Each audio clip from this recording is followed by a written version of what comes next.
Thank you for clicking on the video, and here on Mimic, I'm presenting something a little bit unique. This is GTM Magazine, and it features, as you can see on the cover, an exclusive scenario for the game Onslaught. I clicked on that thumbnail and want to learn all about it, and so do I. I have not actually opened up this magazine. It is new and sealed. Now, this is not something a friend told me about or I saw on social media. I found out actually about this magazine because I was looking on eBay, and when you search for items, it'll show you those items, and at the bottom sometimes it'll show you some associated things that are sponsored and you may want to buy. And I actually saw this magazine on one such listing. So I was looking up Onslaught, which we do love on the channel here, and we featured a couple of times, and this magazine popped up. So I've never heard of this before, but exclusive means it's unique to this magazine. So I have to assume this scenario is just in this. Obviously, there are other scenario packs for the game, such as this one here, and there are other store exclusive kind of kits, such as this. I think all of you guys have seen those things before. If not, you can search my channel for the breakdown of multiple Onslaught items. Now, before I crack this open, I hope you found this intro already intriguing, and I will always present you new Onslaught material. So hopefully you think about hitting that sub button. It's free to you and certainly helps me out on the channel. Now, we also have a D&D giveaway going on right now, and I'll put a link down below for that as well. So thanks for listening to that. Apparently, this magazine, Game Trade Magazine, is used as a catalog for game stores to learn about new products and to order. So it's not really meant for the public per se. This issue is number 282, and it's published in August of 2023. So approximately a year ago. So I can't wait to check this out. I haven't really seen anything on the internet about this. So let's get this bag open. All right, pretty excited to see what's within here. And it's very unusual that there's something exclusive just to a trade magazine such as this. What's on the back page here? It looks like, let's see. As I mentioned, this is a trade magazine, so you are meant to order from it. And you can see here is a pamphlet, I guess, for some miniatures for the Glory of Giants set and other order forms. So of course we will not be using this. Let me set this off to the side. And here, wow, looks like it's some other exclusive cards. I'll have to check that out later. All right, let's get to the Onslaught material. I'm sure there's gonna be a table of contents. Oh, you can see here's a pretty cool ad for it here, but it's only single paged. And let's see, I guess it's going to be on page 12 perhaps. And it mentions the exclusive Onslaught. And it looks like the scenario is called Trouble at the Tavern, page 14. So let's flip to that. And I am filming this in 4K, so you could read along with me. All right, so here, you could see their breakdown of the core game to inform store owners about it. And then here is the exclusive scenario. So packaged in this very issue is a map, token cards, and more that will let you and your friends play an exciting game of D&D Onslaught. So that's pretty cool. You could actually run a game just with everything here. And below you will find an abridged version of the rules, and after you cut out the tokens and cards and grab yourself some 20-sided dice, you are ready to get started. So I think this is a great way to maybe introduce friends or family to the game. Certainly, I think I'm gonna break this down and get my daughter to play this scenario, and so look forward to that at the end of the video. So let's flip a little bit more through here. You can see a map, some setup rules, special rules, I guess you're gonna have a brawl here in the tavern. You could throw, got a chair shield and broken chair, things of that nature. That sounds pretty exciting. And that is the scenario. But, oh, look at this. Here is the cutouts in the middle. And it's on thick stock, so that's good. Looks like these are some of the characters. And it looks like we got some initiative cards we could cut out as well. Some tokens for the chairs and tables. And yeah, here are the characters we're gonna use for this particular scenario. And this is the actual map. Now, how cool is that? I wish they did something like this in other magazines. But my biggest complaint actually about Onslaught games and scenarios is they're always printed on paper sheets like this. I wish it was something a little bit more durable, such as on a large cardboard playing card or multiple cards. I think those are more compact and more durable. I think you know what I'm talking about. You know, kits like this or this, they have small little folded pieces of paper for the scenario. I just wish it was something a little bit more durable and presentable. Let me just scan through the rest of the magazine, see if I'm not missing anything else, but I think that's probably it. You'll see this magazine has other articles featuring multiple games. Okay, so so here's just describing how to use this magazine. All right, so that is pretty cool to check out. This is a great find. What I'm gonna do is actually take this out. I might actually use a color photocopier so I can actually preserve this magazine. But either way, I'm gonna get the pieces out, grab my daughter, and we're gonna play a game using these abridged rules and see how that all works out. I'll hopefully have fun watching us do this. I have all the components duplicated and cut out.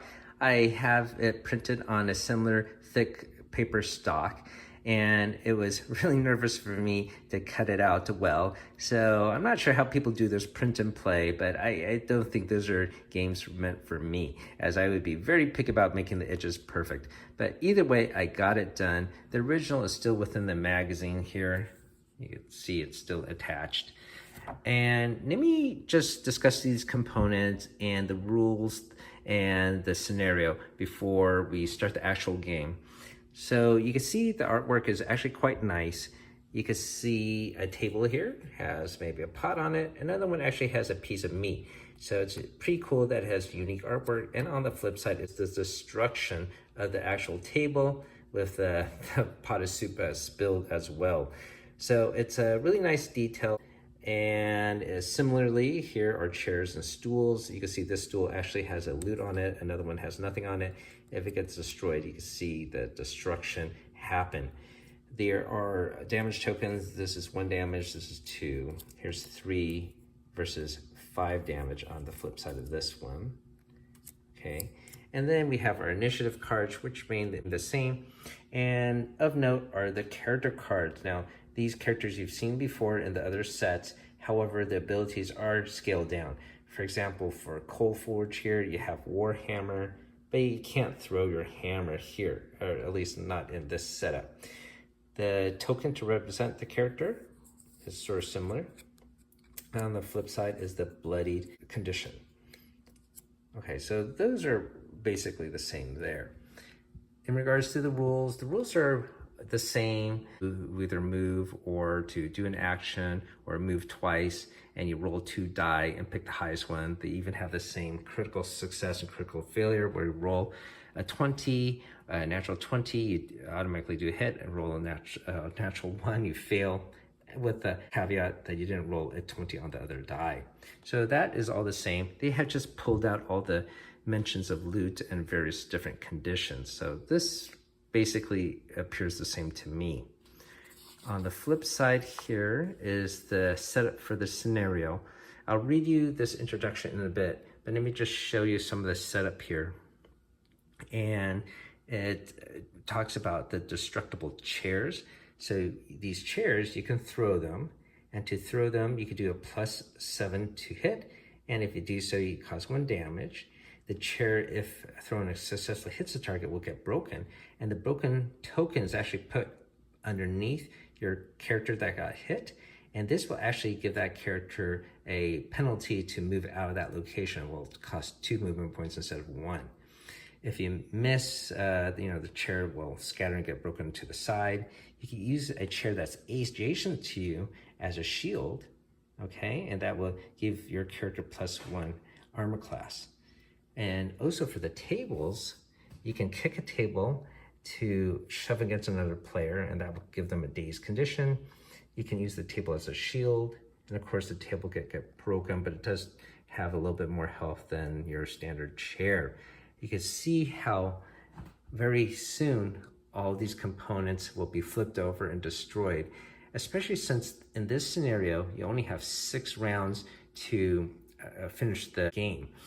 So you can imagine one team starting at side A, another one at entrance B, and because you only have 6 rounds, you have a very limited time to actually reach the center and engage in actual melee combat. So along the way, you're going to be chucking chairs and shoving tables, and it's pretty cool to see the destruction happen as you flip over a lot of these tokens.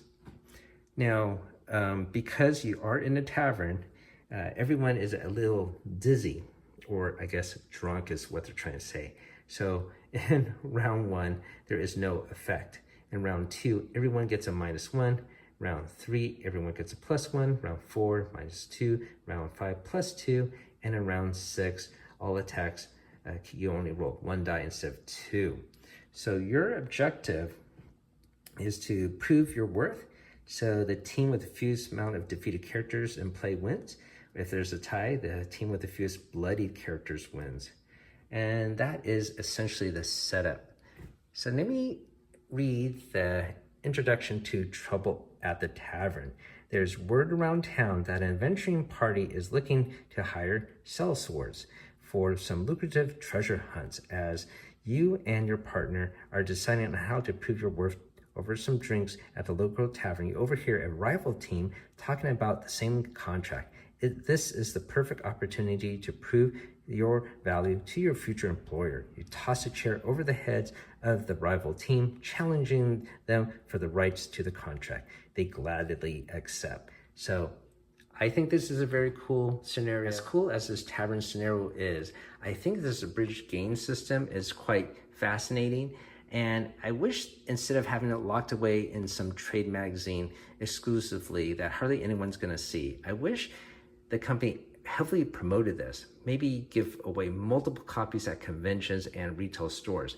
That would draw more people into the game, I think. And it's really simple. It's just a couple of sheets of paper they have to reproduce. Anyways, that's my thought. What do you think about this? Leave me some comments down below. In the meantime, I'm gonna grab my daughter and we'll have an actual play session now.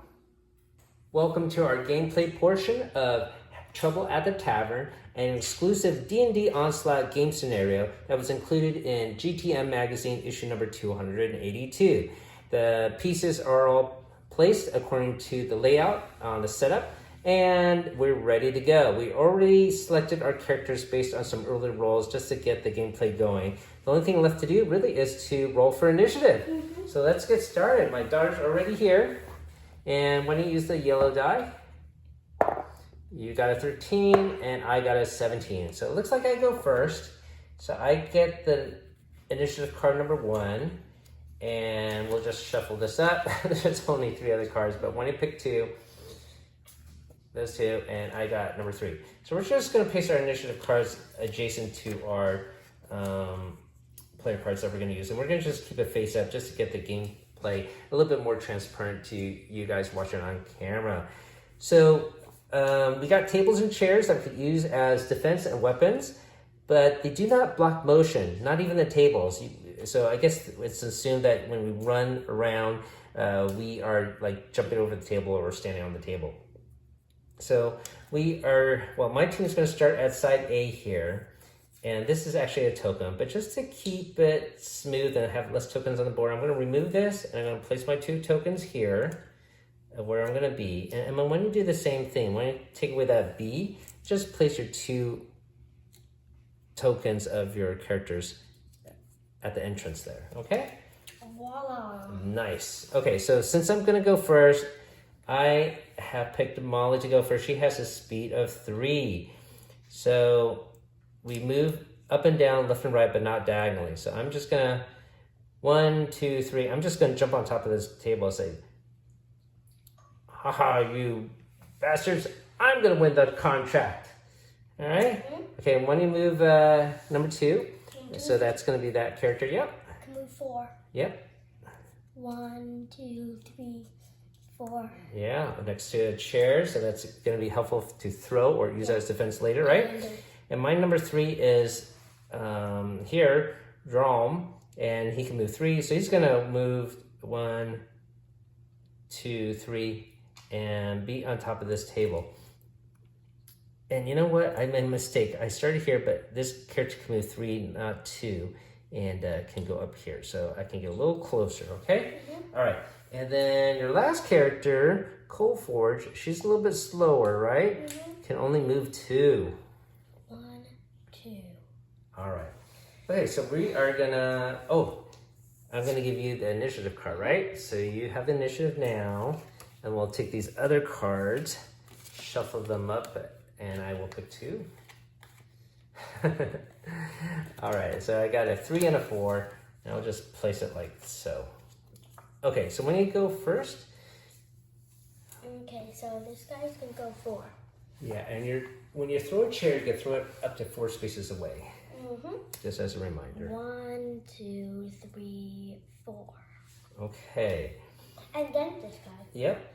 1, 2, 2. All right, going there, huh? Okay. And then this guy can move 3. So 1 jumps off the table, 2, and 1, 2, 3, 4. I'm gonna stop here and throw a chair. All right? So I'm gonna pick up this chair and chuck it at you. So with this, I roll 2 die, and I get a +7 to see if I hit. You don't have a chair there for defense, and you're not adjacent to a table. So we'll have no modifiers there. So I get a 15 here, +7. I definitely beat your armor class of 14, right? So the chair does 1 point of damage. So let me give you a little damage token here that we also have cut out. And that's gonna be on her. And the chair that I checked gets broken. And we flip it to the broken shatter site, and it's gonna go underneath you. Now it takes 2 movement points to get out of that space, okay? All right, and then Molly here, she is gonna go 3. So 1, 2, but she also is gonna stop here. And she's gonna throw a chair too. All right, let's see what happens. I got 18 here, so that for sure hits you.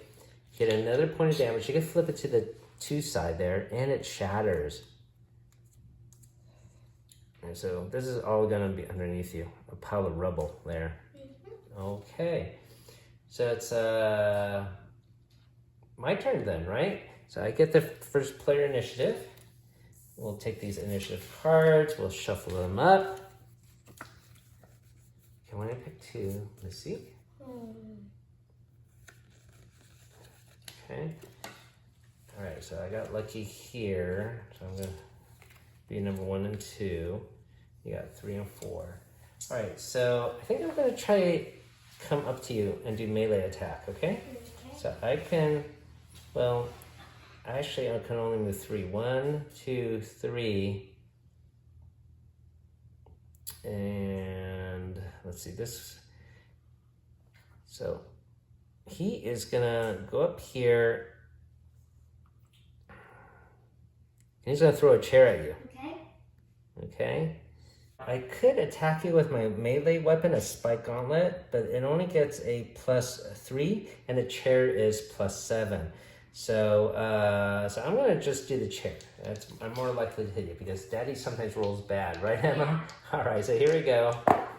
And yeah, I got a 16 here, so that definitely hits you. And then this chair that I checked also gets shattered. So I'm And underneath so much rubber. Yeah.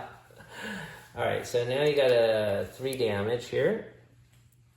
We'll just swap that 2 damage out. So you have, let's see, you got 9 health, you're down 3, so you got 6, you're not bloodied yet, okay? Okay. All right, and then it's Molly's turn. So she is gonna move 3, 1, 2, 3. And she's actually gonna just melee attack you, okay?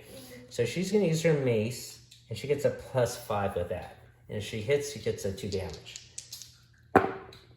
Oh, she does hit. She got an 18 here. She get 2 more points of damage. Okay, sorry about that. So now you're actually bloodied, right? Mm-hmm. Let's see, 5, 9. Yeah, you're a bloody condition. So now you have to use the stats at the bottom. And then we also flip your token here to the bloody side. So this time, actually, Daddy's doing pretty well. All the other times you beat my butt, right? Mm-hmm. All right. So it is, I guess, your blue character's turn to go, the one that's bloody. Hangaku. Okay. What would you like her to do? I can go 2 because of this. Yeah. So basically, you're gonna have to use all the movement points just to get out of that way. But you can use a table adjacent to get for defense, maybe, or whatever your strategy might be. Can I throw the chair to you? Yes, you could do that for sure. All right, want to go with that? And I'm going to use this chair for defense. Okay. I got a +1 to my defense. Oh, you got a 1 here. That's a critical fail. Uh-oh. So that attack misses for sure. So this is a chair that you were planning to throw, right? So it's going to shatter. Which way to put it? Here, maybe? Okay, so it's going to break here. And I think even though you missed, I used this for defense, this one breaks 2. Because maybe you missed because I used the chair as defense. So either way, it shatters. So it's gonna go right on that spot. Okay? All right. It's your other character's turn. Coalforge. What would you like Coalforge to do? She's gonna move here and throw it. Throw a chair. Okay. Go ahead. Wow. 7. Let's see. I don't know if that 7 plus 7 is 14. And oh, you do hit me. All right. So I have no chairs to defend against or whatnot. So I get 1 damage. Good toss. All right. So you know the other thing I forgot to implement. This is our 2nd round. No, this is our 3rd round, right? I forgot to implement all those rules here for the round dizziness or drunk status. So you actually hit because this is round 3, I believe, and you do hit because you get a +1 to that. Do we have any hits that were too close last time? No. No. If we did, I guess but we'll try to keep this in mind, okay? Okay. All right. So good job. This chair is now destroyed, right? And it is underneath me.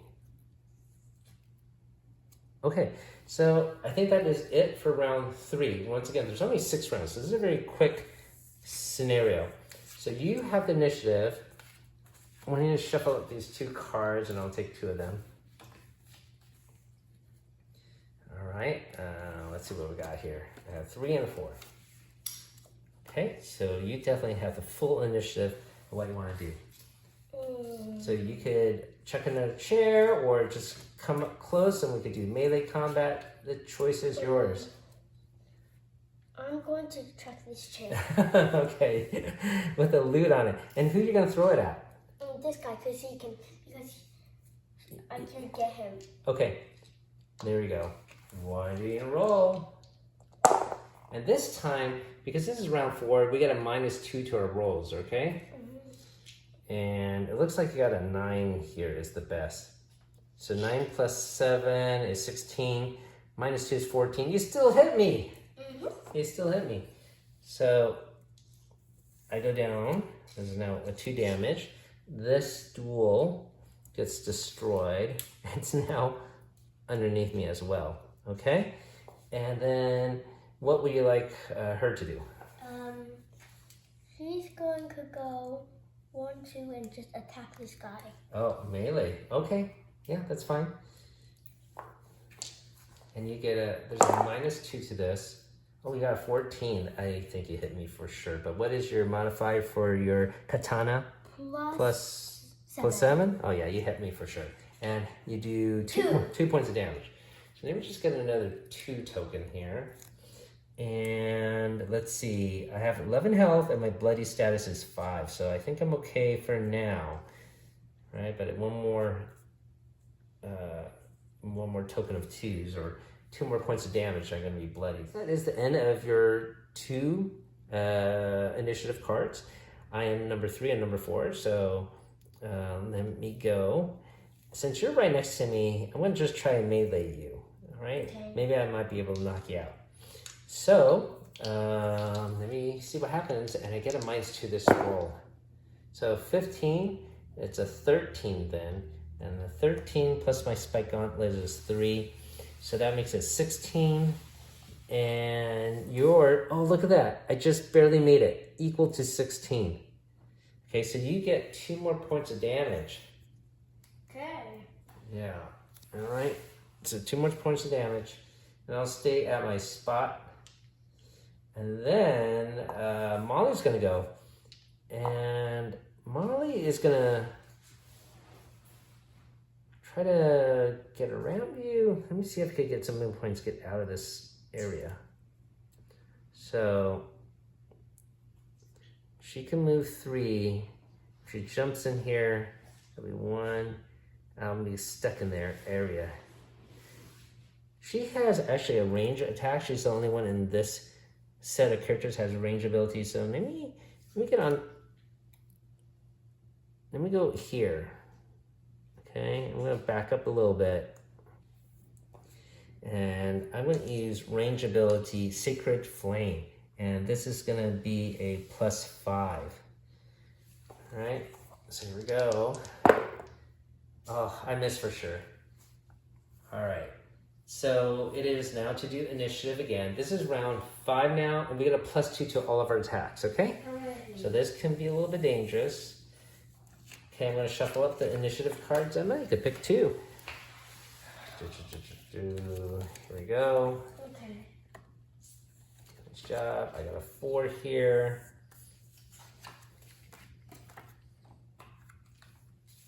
All right. So I'm going to have it activate first. CF can knock out your character. So I'm going to use Spike Gauntlet, which is a +3, and I get a +2 to it. I got a 15. I think for sure I hit you, okay? And then you get 2 more points of damage. I think you're knocked out, actually. So you have, 5. Okay, so you are knocked out. I'm sorry about that, okay? All right, so she's knocked out. Okay, we'll leave that token there for now. And then maybe I try to move. I could move 3. And go 1, 2. Come closer to you, okay? Okay. All right, and it's, well, your initiative for number 2 is your knocked out character. Since your number 2 initiative was assigned to this character, she can't activate. She's knocked out. So, but Coalforge can go now. Okay? Okay. So when you move Coalforge, or attack with Coalforge. 1, 2, and attack. Okay. So what are you going to attack with? My Warhammer. And what do you get with that? +5. All right, here we go. Good luck. And you get a +2 to it as well. Oh, I think that hits. 15 +5, that's like a 20. Yeah, you're definitely going to hit my character. And how much damage do you do? 2. 2. So I have another 2 token here. That's 6 points of damage. I'm now bloodied, okay? Okay. All right, so this token gets flipped over. All right.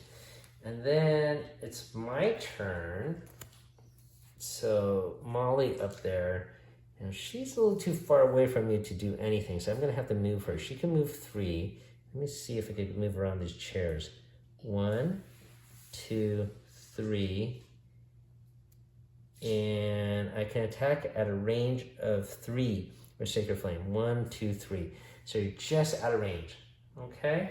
All right. So you are going to get the initiative, and this is going to be the last round. And for this round, we can only roll 1 die for attack. Okay, not 2. Take these initiative cards, shuffle them up, and I'll grab 2 of them from you. All right, let's see what I get. Got a 2 and a 3. Okay, so I'll place it like this.